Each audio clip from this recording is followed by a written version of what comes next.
We're back and we're in the nutrition series. So today we're up to, I think, episode 5, if I remember correctly. We're on to nutrient timing. So, as ever, if you've not listened to the other episodes with this particular series, I would recommend going back and listening to it sequentially, because the whole idea of it is to watch it in succession, because we start with the most important elements of nutrition in the hierarchical order to the least, and I'm giving you key takeaways. So although you'll still get a lot out of these episodes, it will make a lot more sense if you apply from the first episode to the latter. So we've covered adherence, behavior and lifestyle, energy balance, macronutrients, micronutrients, and now we're up to nutrient timing. And then we've got one more in this series, and that is going to be supplements. Now, I've obviously mentioned a few things in each episode about each of these levels, but we are going to cover nutrient timing today a little bit more specifically. So we've understood the behavior, the lifestyle, and how that affects our food and what we need to deem important for nutrition. And then we've gone ahead and we've figured out how much energy we require, or should I say require, to achieve our goals, or how we calculate that based on our needs. And we talked about all of those different elements. So we have our caloric starting point, or our range, if you will. And then we went into macronutrients. So how do we fill those calories with protein, with fats, with carbohydrate, with fiber? What are the roles of those in the body? What do they do? How do we find those foods? How do we fuel the body? Depending on the goal, once again, whether that's a surplus, so gaining weight, cutting, or maintaining. And then we looked at micronutrients, which are the smaller nutrients, so micro, small nutrients, meaning, again, in this case, electrolytes. We were looking at vitamins and minerals. So we talked about some recommendations, and we included fiber a little bit more in there as well. So we're building this picture out more and more, and hopefully you've been applying that as you go. And now we're up to nutrient timing. So, within those foods that we've chosen within our daily nutrition, our diet, which, I don't want you to think of restriction with that word, but composing of the foods we eat on a regular basis, more like. When should we eat them? And again, this is slightly subjective, but once again, we've got to think about what is the goal and then reverse engineer it. So I'm going to start today with, first of all, the fallacies around nutrient timing, and maybe slay a few myths. So first of all, as ever, it comes to no surprise that there is no magic within meal timing. There is no certain timing that is all of a sudden going to transform your physique if you eat a certain food at a certain quantity at a certain time. Although it is advantageous to eat certain nutrients at certain times, especially as you move up in performance, or you've ticked off those ladder lists, you can start adding and compiling these little wins. But again, it's not going to massively change the world, because ultimately we have to think about the more important levels of which we've talked about below. So a lot of myths that stem from nutrient timing is that the more frequently you eat a meal, the faster your metabolism will become, therefore the more fat you will burn. And that is not quite the case. Although eating food will speed up the metabolic rate initially, the thermic effect of food, it is not going to magically change the thermodynamic equation, which is calories in, calories out. So if you're still eating too many calories for you to burn fat or burn, body weight, you are not going to see a massive change. There's no magic in just increasing meal frequency. You're just really creating work for yourself. And vice versa too. If you just go to the one meal a day, effectively, if you're losing weight, it's just that you're consuming less calories. And this is where we start to look at that depiction between, well, okay, I don't necessarily have to fast. I don't necessarily be on a certain diet, keto, carnivore, etc. It's more about controlling the total amount of calories per day that works in with your schedule, with your preferences, to achieve the higher principle, which is the calorie deficit, maintenance, or surplus, because over time that's what's really going to contribute to your body composition, whether you are gaining muscle, losing body fat, or maintaining your weight. So things to keep in mind there as well. So to dispel those myths, and we've talked about increasing that meal frequency, there are some recommendations that we should aim for based on what we know from the literature and the studies of how many meals we should or could eat per day. And again, you've got to go back to this first principle when we talked about habits, behaviors, lifestyle. If you're someone who's a night shift worker, your meal frequency is probably going to be very different to that of someone like myself, who is a coach working in a gym, who has the ability to really eat when they want. And this is what you have to consider. So it's not like, okay, well, it might be better to, have that 8 to 9 hours of sleep at night and then obviously distribute your meals accordingly. But for some people, that's not completely realistic right now. So if you are a night shift worker, that's where you might go, okay, well, I've got to be asleep for these certain periods. So it might mean that my meals or the timing of my meals are going to be a little different. And again, if we abide by those main principles, we will still end up with a desired result, although it might just be a little bit harder, especially if we're lacking sleep, because it does handicap our results and progress. But it still can be done, because again, the principle still remains thermodynamics. So, as a recommendation, we want to think about 3 meals a day. And I've talked about this in the other podcasts. This is what we know to be a good roundabout level. Okay, so that doesn't necessarily mean you have to have them at as soon as you get up in the morning, smack bang in the middle of the day, and then a 6 p.m. It can be 3 meals spaced out that works with your schedule. So for me, I don't really like to eat early in the morning at this point. As I've got older, I've realized that I'm not really a morning eater who just gets up and bang, likes to get food in straight away. For me, I like to do my routine. I like to let my body unwind. I like to drink water. I like to go for a walk. I like to have a coffee, and then I'm ready to eat. And I find even then when I'm eating a higher calorie intake on a gaining phase, I'm actually much better or much more likely to get those calories in a more enjoyable way, rather than getting up in the morning and just trying to stuff my face because that's when I'm meant to eat. So if we think about that first meal, and it's often related to or termed as breakfast, and we break that down, you might have heard of this, it's break fast. So we're breaking the fast. That's kind of where that name comes from. And if you think about it, we all fast. We're fasting through the night between the last meal, and again, that's not usually directly before you go bed. That might be around 8, 9, whatever it is, 7, 6, depending on if you go bed early or late. There's a long period of time, upwards of 8 to 12 hours, where you're not eating. So that is not a bad thing. The body needs sleep. And again, if it's trying to digest, it's going to disrupt your sleep. But the whole, you need to fast, it's like, well, we go through these periods every day. They're just elongated or shortened depending on our schedule and our sleep-wake patterns. But that first meal, it's a good idea to get some form of protein in, because again, you've gone the longest time that you probably will without food. So the protein, and we've talked about how important protein is for not only building muscle, for not only preserving it and recovering, but for everything in our body, right? Our hair, our skin, our nails, all of these things is very, very important. So it's a good idea within these 3 meals to get a good composition of your nutrients throughout. Because if you don't, it's not to say that your health will decline, well, not in the short term anyway, but then you're left with 2 meals or later in the day to try and eat your protein.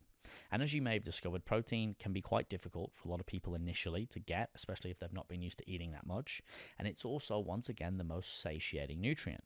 So if you're not really getting ahead of the game, you're just leaving a big allowance that's going to compile where you've got to try and chase that totality of protein intake, and you get to the end of the day and you're like, oh, actually, I'm too full and I can't actually get that protein. So then therefore you're behind, and then that can just repeat. Where if you start with a good bolus or a good serving of protein in the morning, again, I think minimum 20 all the way up to 50 to 60 grams, being a larger individual, you're starting to get ahead of the game. You can start to put good proteins in your body, and they're going to be there doing what they need to do. And then accompanying that, a good form of carbohydrates and fats. So if we think about these 3 meals, if you have a good composition, depending again on your calorie intake, of protein to fats to carb ratios, and again, it really is up to you, but a good balance. So you might want to go, cool, again, 20 to 60 grams of protein, again, on the lower end, smaller individual. Someone, again, being a bigger individual, will go on the higher end. Fats, again, being a smaller individual, you might go all the way from 10 all the way up to something like 30 grams, etc. And then carbohydrates will probably be the largest component, again, depending on the way you like to compose this. So it doesn't have to be this way. Some people like a high protein, high fat breakfast because it satiates them, slows down the digestion, and they don't feel like carbohydrates or a big meal in the morning. So it might be like an omelet, for example, or it might be a shake that's mainly protein based with some peanut butter or some nut oil or something of that sort. And then they might hit the carbohydrates before they train. But again, I'm giving you the basics. So if you had, again, a nice distribution between carbs, fats, and protein, and you did that for at least 3 meals, so your breakfast, whenever that is, your lunch, whenever that is, and your dinner, whenever that is, that leaves you with a pretty good total for the day for protein, fat, and carbs, which means that you can fill the gaps pretty easily in between with a couple of snacks. And that might be a protein shake, that might be some other form of snack food that you enjoy, whether it's a piece of fruit, whether it's some nuts, whether it's some chips, some crisps. It might be some fun foods as well, depending on what you enjoy. But it leaves you with a very easy composition every day to be able to achieve your calorie goal, right? Now, again, if you don't want to eat super early, you don't have to, and I wouldn't recommend eating too late either. But what I would recommend is, depending on the level of importance of your goals and your performance, this really depicts the importance of your nutrition timing. So, for example, if you are an elite athlete, your meal timing will be of more higher importance than your general gym goer. And the reason why is because your performance output is a lot higher. You should have a coach. You probably do have a very structured training program, recovery protocol, and the like. Let's think of someone who just plays for Man United, for example. They're going to have a strength coach. They're going to have a therapist. They're going to have a nutritionist, right? They're going to have a magician. They're going to have so many people in parts of these teams looking after them, making sure that they're doing everything they can to get the best performance out of their athlete, because one, they're paid a lot of money, and the goal, the level of importance for that athlete to perform is very high. Versus, and this is no disrespect to the general gym goer, they have probably got another job. It's not their career. They might not be getting paid to do what they do. So therefore, the level of importance is a little bit lower. They've probably not got that support system. Also, when we go in the gym, although performance is important, for someone who is playing, at the top level in a sporting environment multiple times a week, the nutrition, the recovery modalities are imperative because the energy output is so high. Therefore, we need to fuel and recover the athlete and make sure they're ready for performance. So this is where, if I was dealing with a professional athlete or some of my athletes on the higher end where they are performing at a high level, we need to perhaps have a more structured nutrition program to ensure that these safeguards are in place to recover the athlete and fuel the athlete for performance. So if that athlete is underfed, they're probably not going to perform because they don't have a fuel, and they're not going to be recovered, and they might be too sore because, again, they've not slept or had enough food or fuel to repair the damage that's been done from the performance outlet or whatever they've been doing. Now, I won't go too much into that because that's probably not most of you, and if it is, perhaps you do have a coach. If not, link in the bio. Anywho, for the most part, I'm speaking to people like myself who just want to look and feel good naked, and some of us want to take it to that next level. So we are still going to focus on nutrient timing, but not to that same extent. So some recommendations around now your pre, intra, and post-workout. So for post-workout nutrition, again, if you're in a surplus and well-fed, you probably have enough glycogen from carbohydrates stored in the body. However, to stabilize blood glucose levels and stop you feeling dizzy and to sustain performance, it's a good idea before you work out to have some form of carbohydrate and protein. More about carbohydrate at this point than protein, but again, if your pre-workout meal is your breakfast or your lunch, you can encompass it. The defining factor will be the time that you allow to digest that food before you train. So the bigger the meal, the more nutrients in it, the longer it's going to take to digest, especially if it composes of fiber and fat, which slows down digestion. So if, for example, you have a few hours before you train, then again, a nice balanced meal of 20 to 40 grams of protein, 60 to 80 grams of carbs. Again, this can be scaled back or up depending on the athlete or the size of the output energy of the individual. Again, someone requiring more calories will have more, someone with less will have less. And again, anywhere from your 10, 15, 20 grams of fat might up to be to 30, might be down to 10. Again, keep this in mind. It's going to be individualistic. Is going to suffice because that's going to allow you enough digestion time if it's physical food that you've got to chew, versus, say, for example, a liquid meal that is going to be digested a lot faster because you've missed out one of the chewing processes. Therefore, the body's going to absorb those nutrients faster. And again, it depends on the type of food. So if we look at like carbohydrates, we've got simple carbohydrates, which we talked about, which digest faster than complex carbohydrates based on the mechanistic makeup, the biological makeup of that food and how the body interacts and absorbs it. So it's a good idea to make sure you have enough time. So say if you're short on time, so you've got less than a few hours or an hour or so, that's when you might want to go with a faster digesting carbohydrate. Could be a piece of fruit, could be some lollies, could be a Gatorade or a Powerade drink, something like that.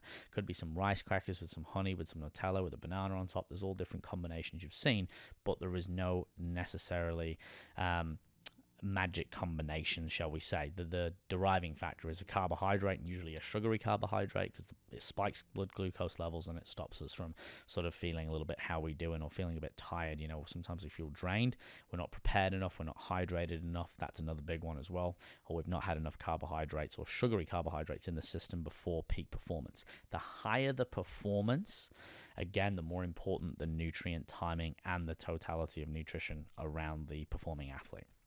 So again, as long as you're fairly well fed and in a good state, i.e. you're not in a deficit. If you're in a deficit and you're competing, that's when, again, your nutrient timing is more important, because you've got less energy available.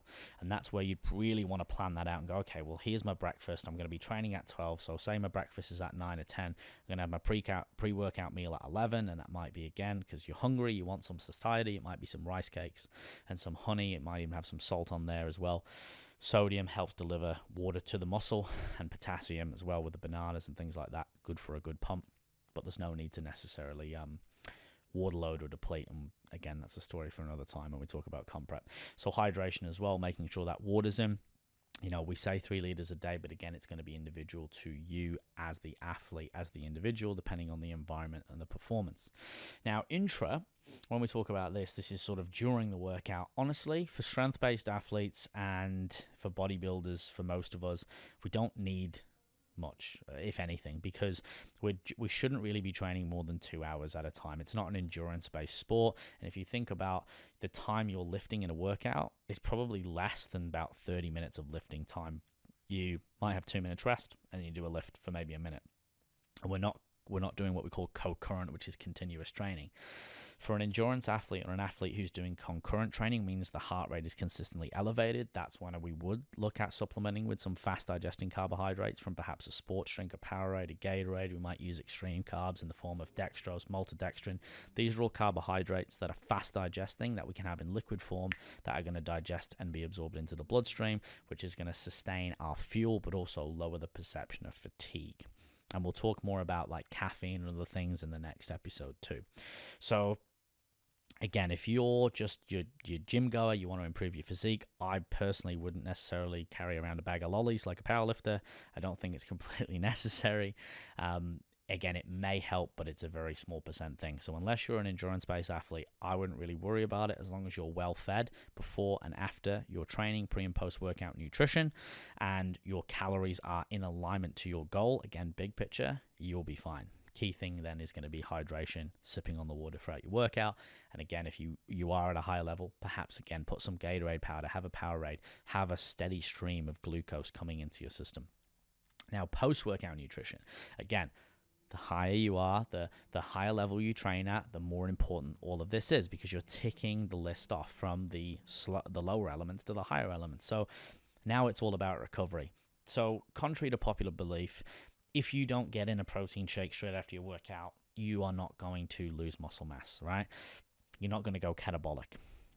The body constantly fluctuates, like I said before, between fasted and non-fasted, so periods where the body's in a fed state and an unfed state, throughout the day, going through phases of catabolism and anabolism, which is words for breakdown and build up. So catabolism, breakdown; anabolism, build up. So you cannot be in an anabolic state the whole time when we look at this in isolation. That's not a bad thing. But when we're in a gaining phase, or again, if calories are very low, like in comp prep, we want to make sure we have a steady flow where possible due to the calorie allocation, or again, in alignment to the calorie allocation, where we have enough fuel in the body or enough protein to maximize protein synthesis or muscle prevention, should I say preservation in a cut. So again, if we're in an anabolic phase, we want to make sure we're spiking protein synthesis by not injecting, that's the wrong word, isn't it? People are going to get the wrong idea. It's not that kind of podcast, guys. That's a subject for another time with another guest. So if you are, again, dosing and putting in, good boluses, good servings of protein, throughout the day, and making sure you've got readily available nutrients. But again, if you've trained, you've prepared the body, you have created the demand to grow, or again, at least repair that muscle, the anabolic window, I would recommend within at least half an hour to an hour getting some good nutrients in. So usually, again, if you're a endurance athlete, it'll be hydration first. So getting enough water or electrolytes back in your system that you lost some sweat to replace that. Because if you put water in the body and you don't have enough electrolytes, vitamins and minerals, you're not actually absorbing that water. So again, the body needs other nutrients to absorb other nutrients and transport them in the body. So the fun fact is, if you just sort of dump certain nutrients in your body, they might not even go anywhere. It's kind of like waiting for a bus at a station and there's no bus to take you to your destination. So without getting into too much detail, and most of you won't have to worry about this because you're going to be in a fed state, you're not in a dieted state, or you're not working at that elite level. Some electrolytes, again, if you're a performance athlete. If not, and you've just trained, it might be some water. Let the body calm down. It's probably going to be in a state where the heart rate's elevated. You're going to be a little bit fatigued. If you go slamming food in straight away, it's not the best idea. The body's sort of like, what do you want me to do here? Do you want me to digest this? You want me to sort of facilitate the recovery on this workout? Just give the body at least 15 to 20 minutes, maybe just to calm down, especially if you've been training hard. And then you can sit down and eat some food. And that's where, again, you can have a shake if you want to. Again, there's no magic. Sure, will it be delivered faster? It will, but there's nothing wrong with having a physical meal as well. For myself, I usually train before my lunch. So when I have my lunch, I have some form of chicken or beef. It's going to be a good 40 to 50 grams of protein. I'm going to have a good bolus of carbohydrate as well. So I'm going to be eating anywhere from 40, 60, 70 grams of carbohydrate, sometimes more in a surplus. And I'm going to have a decent 15 to 20 grams of fat on average. And that's going to feed my body, and it's going to digest, and it's going to supply me with the protein I need to repair and start doing the protein synthesis. What's the word I'm looking for now? Mechanisms, etc., and so on and so forth, right? So, and if I'm in a dieting phase, I'll probably do the same, but I'm not going to have as much food because I don't have as much calories to spend because I'm in a calorie deficit mostly.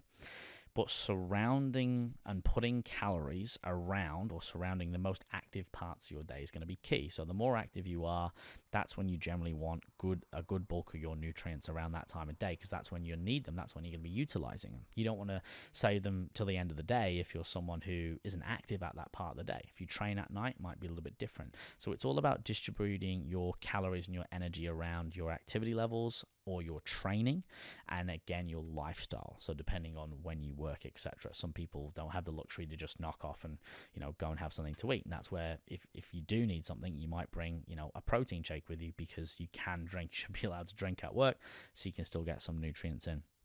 Things like that. So that's pre-workout, peri-workout nutrition, meaning pre, intra, and post. And we've talked about the pre, the intra, and the post. But mainly looking at the pre, carbohydrates, and post, more protein. And again, if you want to, having some carbohydrates to assist with the transportation, if you don't have any glycogen in the system, to deliver the protein into the muscle and start that process. And then aside from that, it's about filling the gap. So if you've got, meals left over, you might have your dinner. And again, we talked about snacks. If you're low on protein, carbs, and fats, that will depict what snacks that you're going to eat. Obviously, you want to choose things that you enjoy, but say you're someone who needs more carbohydrates, then you might have a more carb-based snack. If you need protein, it's the same thing. If it's fats, it's the same thing, or it's a combination. So all of these sort of bodybuilding combinations that you hear of with snacks and food, and it might be cottage cheese and beef jerky or whatever it is, and I talked about the rice cakes, these combinations are only derived because they give you and deliver the nutrients that we generally all need. So we all kind of end up falling into the same group of foods at some point, because there's only so many foods out there, and there's only so many foods that are going to fit that criteria.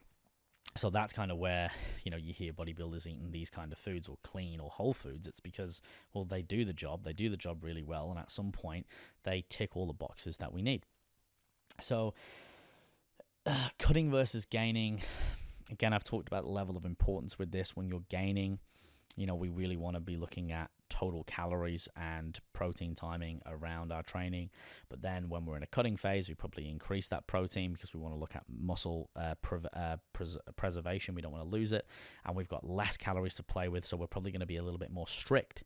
Where when you're in a gaining phase, apart from your pre and post workout nutrition, you could probably eat anytime because you're in a surplus. You're going to have an abundance of calories, energy availability from body fat, and lots of excess glycogen storage. Where in a cut, your supplies are less, so therefore you have to be a little bit more divvied up. It's almost like being on a budget. You have to make sure you're spending the budget in the right places, otherwise you're going to come up short, you're going to go over, and you're not going to get to the desired goal.